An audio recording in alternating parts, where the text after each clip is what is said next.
Telegram অ্যাপের মাধ্যমে online investment পদ্ধতিতে প্রতারণা। প্রায় 18,66,000 টাকার প্রতারণার অভিযোগ।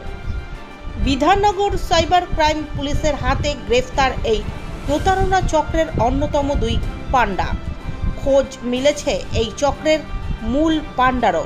তার খোঁজেই তল্লাশি চালানো হচ্ছে বলে পুলিশ সূত্রে খবর। 2023 সালের 20 ডিসেম্বর নিউ টাউনের এক বাসিন্দা বিধাননগর সাইবার ক্রাইম থানায় এসে অভিযোগ দায়ের করেন যে টেলিগ্রাম অ্যাপের অনলাইন ইনভেস্টমেন্টের নাম করে 2023 সালের ডিসেম্বর মাসের 9 তারিখ থেকে 15 তারিখ পর্যন্ত তার অ্যাকাউন্ট থেকে 18,66,000 টাকা তুলে নেওয়া হয়। তিনি প্রতারিত হয়েছে বুঝতে পেরে বিধাননগর সাইবার ক্রাইম থানায় অভিযোগ দায়ের করেন। বিধাননগর সাইবার ক্রাইম থানা তদন্ত শুরু করে বিহারের ভাগলপুরের বাসিন্দা 19 বছরের বিহারী প্রসাদ সিংকে ডেকে পাঠানো হয়। তাকে জিজ্ঞাসাবাদ করে পুলিশ নিশ্চিত হয় এই প্রতারণা চক্রের সাথে সে জড়িত রয়েছে এবং তার ব্যাংক অ্যাকাউন্টের স্টেটমেন্টে টাকার লেনদেনের তথ্যও মিলেছে। এরপরই ওই যুবককে গ্রেফতার করা হয়।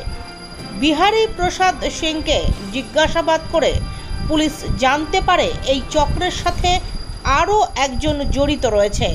সে তার আত্মীয়, নাম বিপিন কুমার। এরপরেই পুলিশ এই বিপিন কুমারকেও গ্রেফতার করে এবং তাকে জিজ্ঞাসাবাদ করে জানতে পারে যে এই গোটা র্যাকেটটি চালাচ্ছে শিবম সিং নামে এক যুবক, যদিও তার খোঁজে তল্লাশি চালানো হচ্ছে বলে পুলিশ সূত্রে জানা গিয়েছে।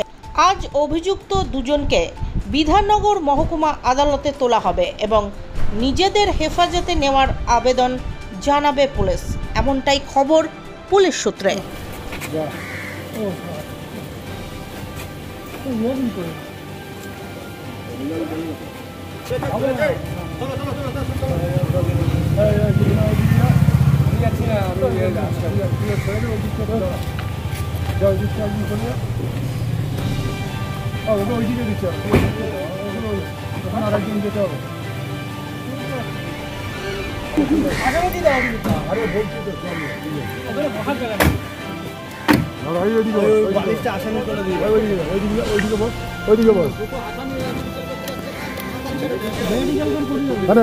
ওইদিকে